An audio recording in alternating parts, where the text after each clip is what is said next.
A half-century ago, 2/3 of Toronto's population was considered middle class. By 2005, less than a third of residents in Ontario's capital city met that mark. What does that say about how the city has been growing, and can we do better?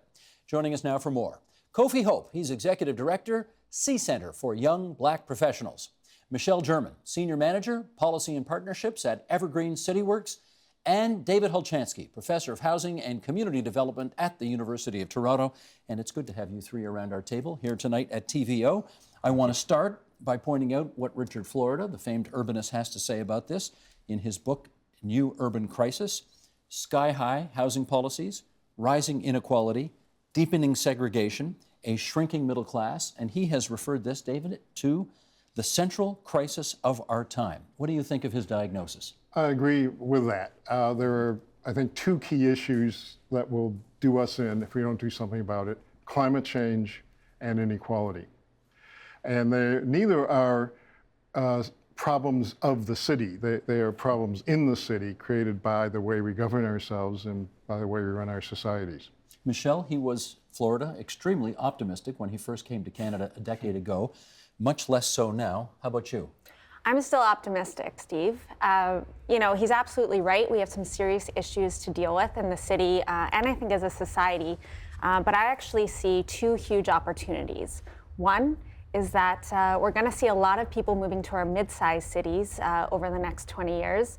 Our region's looking to grow about 100,000 people per year for the next 30 years, and a lot of those people are going to be settling outside of Toronto. So mid-sized city is what? A Peterborough, a London, a Hamilton, Sudbury.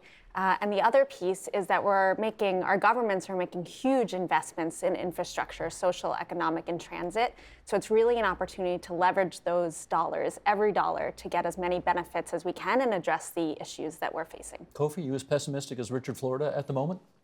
I wouldn't say pessimistic, but I do believe without direct action, we're on a course for increased kind of breakdown in social solidarity.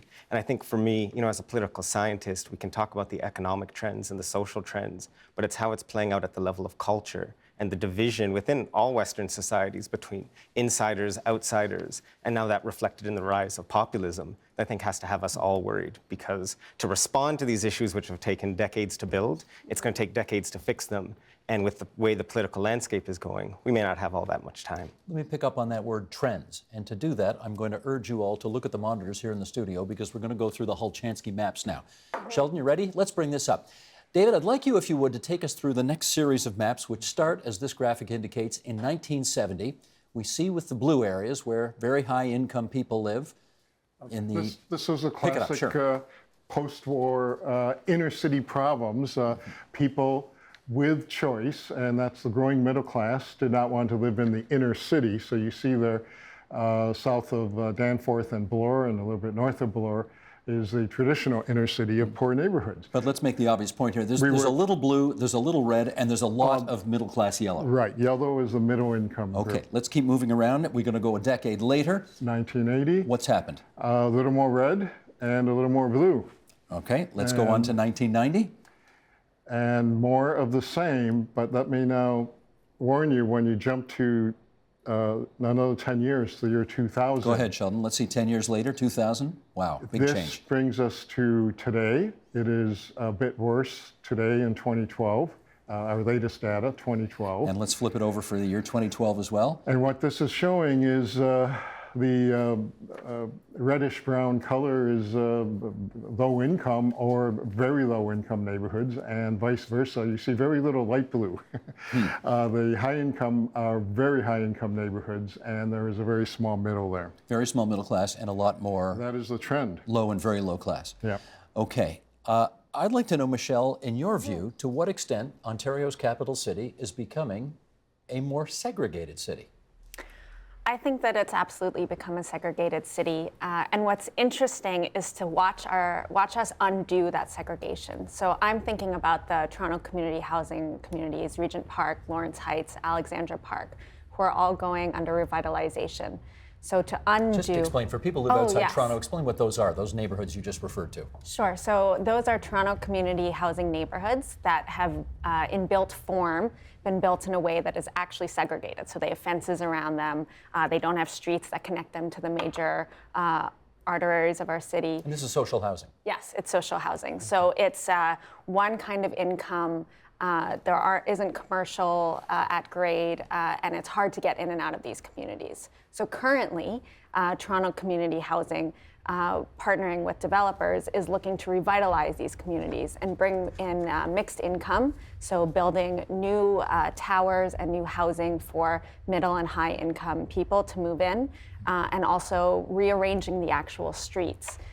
But the amount of work it's taking to rebuild the physical structure as well as the social infrastructure and the economic infrastructure is teaching us a lot about what we need to look at for the rest of our cities. What are you seeing out there right now in terms of a segregated city? Yeah, I mean, that is the reality. I think when you look at The Economist saying most livable city in the world, or one of the top ones, these stats, this is the disaggregated data. When we look down at neighborhood by neighborhood, people have very different experiences of Toronto. I lived in the UK for many years, came back so excited about the city, and really getting down to work in the priority neighborhoods, in the kind of so-called inner suburbs, you understand that people have a very different impression of Toronto. They have a very different experience with the police, with the school system, with services, with the fact that there aren't cranes, there aren't new shiny towers going up. So the kind of downtown world that I live in, that I was in as an undergrad student, is very disconnected from the realities of people in Scarborough and North York and other areas. And so the narrative, their understanding of what Toronto means, what life is like in Toronto, is very different. And folks downtown, as well-meaning and as progressive as they are, many times just don't understand that different narrative, that different life experience. I'm going to read an excerpt now from Richard Florida's new book, The New Urban Crisis, and then David, I'll get you to comment first on this excerpt. The places that are the most productive and offer the highest wages, that have the largest concentrations of high-tech industry and the most talented people, that are the densest and offer the most abundant mass transit options, that are the most diverse, and that are the most liberal in their political leanings, nonetheless face the harshest levels of economic inequality and economic segregation. It's odd that as Toronto has become, quote unquote, more successful in some ways, it's become more segregated, hasn't it? Yes, I have to remember there are problems of the city that we recreate, but then there's problems in the city. So a lot of what you're referring to there is happening in Canada, and we are largely doing this to ourselves. The word globalization is thrown around a lot, and there are global economic pressures on us, of course, and on our housing stock. But it's still what we've done to ourselves in the area of housing, housing spending, housing support for low-income people, dealing with the labor market, deregulating the labor market and having working poor jobs, and not addressing discrimination enough in our increasingly diverse city. Finally, cutbacks, of course, in social supports for groups that need social supports. So tell us if there's a continuum here. On one end of the continuum is we've done this to ourselves, and the other end is, it's sort of forces around the world that are beyond our control. Where is it on the continuum? They're not forces beyond our control because Western European and Scandinavian cities have many of these issues. Many, but in a small way, and not so sharp and not so deep. So it is way more severe here. Something that was predicted in the 90s when we began to see this happening, the strength of the divisions and the depth of the inequality. And then you toss in its income, and then it's ethno-cultural, racial also, and sometimes combined. And that's where you begin talking about segregation of the bad type, which is different from an ethnic enclave, right? We're talking about people who have no choice. And these days, we'll see the trends increasingly being actually pushed out of the city itself. We're not increasingly low-income neighborhoods any longer. We're maintaining the small middle, and we're growing the high end in the city of Toronto. Let me pick up on the notion of segregation, not by income, but by skin color. And Kofi, I want you to talk to us about how the issue of a segregated city intersects with your work at the Center for Young Black Professionals. Certainly, we see it all the time in the lived reality of the young people that we support. I remember a young man in Jane and Finch when I was doing a workshop there, and he was talking about the city, and he said, you know what, when I go downtown, it's like going to another planet. None other city, none other province, but like going to Pluto. And he said, for him, it just is not part of his world. And for so many people, and we take this for granted because, this is his city, that is his downtown, those cultural institutions we have, all the different pieces, should be a part of the fabric of his life. But he doesn't feel simply connected aren't, to it. and doesn't feel connected. And when you live in an area like many of these communities, which are 80 to 90% visible minority, majority working class or blue collar folks, people don't understand how intimidating or kind of fearful it can be then to step into these middle-class, predominantly white spaces. You just don't feel they're made for you. Remember, we had a young person, we were doing an event downtown in a corporate office, and we were inside the office, he came down. Apparently, he circled the building 4 times before he felt confident. And this is someone in their 20s, it's not a young person, before he could step into that building because he felt, I'm safe here, I actually belong here, I can be here. When people live their entire lives with that kind of isolation and their social bonds or networks are connected, are simply within one geographic area of the city, it's very hard to integrate those folks in. It's very hard to make them feel part of one Toronto and for us to solve problems together as a city. In which case, Michelle, I want you to help us understand what the long-range implications are of a huge chunk of the people living in the capital city feeling segregated or cut off from most of the institutions of the city. Absolutely. Well, if there's one thing that really stuck in my mind after the U.S. election, it's that we don't have to take Trump seriously, but we have to take his voters seriously. Because people are really struggling every day to get to work, to get the food they need on their tables, to find appropriate housing for their lives. And I think the long-term consequences is that these populations and people going to these workshops don't feel that they own these spaces of decision-making. They don't have time, they don't have energy left in their day to actually participate in or be civically engaged and in the decision-making, so that when politicians come out with a slogan that they might think could help them in their everyday life, of course they're going to vote for that person. So I think the consequences are that we're alienating people from actually participating in the democratic system. And part of what we need to do when we build cities is to ensure people have the space and the time in their lives to participate and to make sure that those activities are inclusive and are brought sort of to all of the neighborhoods. Do you see increasing resentment out there? Oh, yes. That's why I even bring in Obama's first election, because he talked about change you can believe in. So voters are looking for change. The majority of voters are looking for change. They don't trust who's in power, and they don't have much choice. And so whoever comes up with the right slogans can sometimes do very well, as Rob Ford did, to everyone's surprise. So Stop the Gravy Train has a lot of mileage in it. Absolutely. Yeah. Well, the broom, right? Also, David Miller's broom, right? Yeah.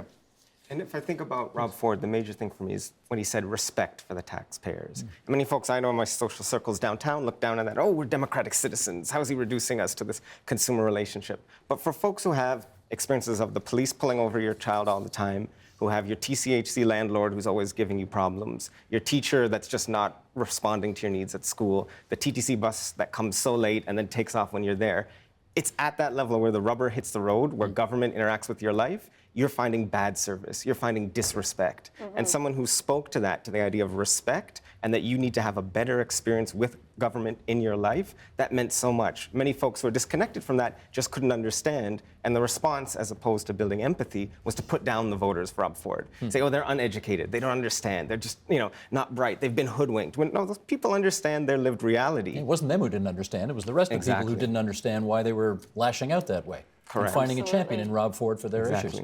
What about food? I mean, does it come down to the level of even food insecurity? Yeah, absolutely. I did a project with York University about 5 years ago that looked at the 2 cities that people live in. So one looked at an older woman who is in an operated wheelchair, and in order to get fresh food that was affordable and culturally appropriate, she had to go 2 kilometers uphill in her scooter in the wind in order to get food. So when we're thinking about what people's lived experiences are in terms of being able to feed their families versus somebody who lives in Parkdale, where there's 5 different ways you can get food, and they're all different kinds. So when you're looking at the way we build density in cities, all of the amenities come with that. So it's about transit, it's about food, it's about housing. I want to read an excerpt now from a different book. This was, some of you may have seen this, Bill Bishop wrote a book in 2008 called The Big Sort, Why the Clustering of Like-Minded America, in this case, is tearing us apart.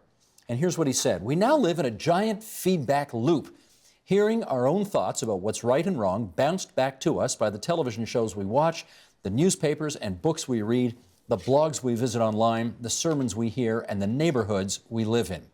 Okay, we know, David, all about the cable TV echo chamber, but does it extend to neighborhoods as well? Yes, there is one sentence I'll actually read, I'm sorry, but Richard Wilkinson, what's wrong with inequality, right? Inequality promotes strategies that are more self-interested, less affiliative, often highly antisocial, more stressful, and likely to give rise to higher levels of violence, poorer community relations, and worse health. So that's why it's in everybody's interest to reduce that's inequality. Right. Everybody in society is harmed by inequality. That's the whole point here. We're all harmed by it. Some don't realize it, but we all are, and that is what is happening to societies, and in an extreme way, frankly, to the United States, as well as many less developed countries, that is happening. So Canada falls in between a scale of good and bad things between Western Europe and Scandinavia and the United States, England, Australia, and so on. So we can do better. Well, let's figure out how. I think let's spend several minutes now thinking about that, because if we want to reduce inequality and we want to have cities that are less segregated and therefore better for all, we are one of the least taxed nations on earth. Only the United States does worse, and England, a couple other countries, but we pay way lower taxes than there are almost lots of people anybody. who think that's good, incidentally. Absolutely. Well, and we see what we're getting from it if you don't have the resources to do it. But there's those four categories I think are the cause and are the solution. That is housing, the biggest budget item for everybody, is a mortgage or rent payment, and second is a labor market, what your job pays and how much mobility it has and how much support if you're sick and all that. And the third is discrimination, being serious about tackling discrimination. And the fourth are the various cutbacks and tax breaks that have either harmed or helped the right or wrong people in various ways. Those are the four things. Okay, Those can be undone. Let's talk about number four. Okay. I mean, I've seen this said, where if you just raise property taxes by 5%, you raise all the money you need for the $1 billion you want to spend on repairs to the Toronto Community Housing Corporation stock. The problem is that there's lots of people who can't afford a 5% tax increase. It's not just property taxes, and this is where tolls and all kinds of other things are brought in, avoiding what? The progressive income tax that we used to have. The marginal tax rate at the top needs to be higher. So that's a federal and provincial government Absolutely. issue, not a municipal that's what I'm saying. issue. It's not an urban problem. It's played out where we live, and we're very urbanized, right? But it is a problem of the way we organize ourselves, the way we govern ourselves. Let's, Kofi, on this issue of housing and labor market and discrimination and tax breaks and or not, you want to throw some ideas out there? Well, I think there's also, I think about public schools, because I think our public institutions are so critical in times like these, because they create the space for us to come together and interact across different neighborhoods, across different backgrounds. And look at TDSB, and if people want an Toronto example... District School Board. Correct. This show goes all over the province, so we can't assume everybody knows all the local acronyms. Yeah, so when you look at the Toronto District School Board, if you want an example of how segregation is playing out in the city, there isn't a better place. Because if you go to a school, and I've been, in Jane Finch or in Malvern, compared to Rosedale or Forest Hills. Which are lower income neighborhoods. Compared to those in the center of the city, the kind of richer, more white, more middle, upper class, you see huge differences, and it's being fueled. School choice means that parents take their children out of schools that are seen to have too many working class kids, or to be frank, too many black children, put them into more like-minded schools or with similar demographics, and we've seen that those are then the schools that are looking to close, those in our priority neighborhoods. Also, we have these specialized high schools, which are like private schools within the system. So they're amazing, incredible experiences, but for the art schools, at 14, you need to have a full portfolio ready. And who are the families that are able to put all that time and investment in place? Upper middle class families. And then physically, the schools look differently. So myself, I went to school in Mississauga, outside of the city. I went to a mixed school that had folks of all different religions, all different backgrounds. That educational experience, that was a one time in your life where you're mixed with people from all over the place. You learn that cultural affinity, you learn how to negotiate, you build that common sense of identity. When our school system... Some neighborhoods not, I'm sorry, but in some neighborhoods it's the opposite, right? Exactly, and that's what the increasing trend is. And not only that, what happens is when parents pull their kids out of schools that are struggling, they take that expertise, that ability to fundraise, and bring it to schools that maybe didn't need it, and that place that we lose, after that, after you get out of public school, there's very few chances in life where you're in such a mixed environment. So our public institutions we need to revitalize and see as places not just for individual advancement, but for building social solidarity and connection between people. Okay, I want to make sure I save some time for Michelle to speak about any one of those four things in the quartet David mentioned. Yeah, I mean, I want to go back to my first point. I really believe that as a province and as a country, we're at a turning point. So thinking about how we're investing new infrastructure dollars through economic development and transit and housing, and thinking about what Ontario can be, I think the first thing is acknowledging that it's a societal issue, which all three of us have flagged. And if we're able to take those investments and channel them through some shared principles for city building, building places that are equitable, that are fair, that are connected, and ensuring that that when we actually are building new transit lines, new stops, we're looking at a map that actually connects one neighborhood to another. We're looking at where people are starting to work, where they're projected to work over the next 20 years, so that they actually have time to help their 12-year-old build a portfolio and really accelerate in whatever field they want to be. One thing that Evergreen has done, which is a super light touch way to get people involved. Just take 30 seconds and tell people what Evergreen does. Oh, thank you. So Evergreen is a national non-for-profit organization committed to helping cities to flourish. And one initiative that we have is called 101 Day. And essentially working in, this year it'll be in Hamilton, London, Montreal, Halifax, and Vancouver. We invite citizens to reimagine their city, whether it's their neighborhood block, their school, their house, their laneway. If you were in charge, what would it look like? Would you use that parking space to be a lemonade stand? Would you use that? Would you put a stop sign here? Would you put in bike lanes here with chalk? And I think inviting people to be part of this inclusive city and part of the visioning of it is how we're going to actually connect people with public policy. Because I think that what we're all seeing is a big disconnect. Public policy that's not actually speaking to or connecting our neighborhoods. And if we're looking to really bring solutions to the segregated city and the segregated province, we're going to have to really bring people in. Let me give the last 30 seconds to David here. I saw Adam Vaughan, the MP from downtown Toronto, recently at an event, and he walked around looking pleased as punch. He says, I got tens of billions of dollars in my pocket I can spend on a national housing strategy. Yeah. He thinks he's about to make some real progress on this. Is he right? I would like to think so, but most of that $11 billion that he and others talk about happens 5 years from now. Some of it now and a little bit of it next year, but almost all of it is in the future. So they're not back in the housing game like they used to be. We were building 20,000 social housing units a year. Before that was 20,000 public housing units per year. Bill Davis's time in Ontario, with very aggressive public housing program. We stopped doing that. We used to subsidize private rental housing. We don't any longer. It was 1984 we stopped doing that. We have to do that. European countries do that, Scandinavian countries do that. That is one important, but only one important way out of it. Okay. Ladies and gentlemen, that is our time. I want to thank David Hulchansky from the University of Toronto for coming in tonight. Michelle German from Evergreen City Works. The Brickworks is your project, isn't it? Yes. That's a pretty cool place, the Evergreen Brickworks. And Kofi Hope from the C Centre for Young Black Professionals. Great to have you all at TVO tonight. Thanks so much. Thank you. Help TVO create a better world through the power of learning. Visit TVO.org and make a tax-deductible donation today.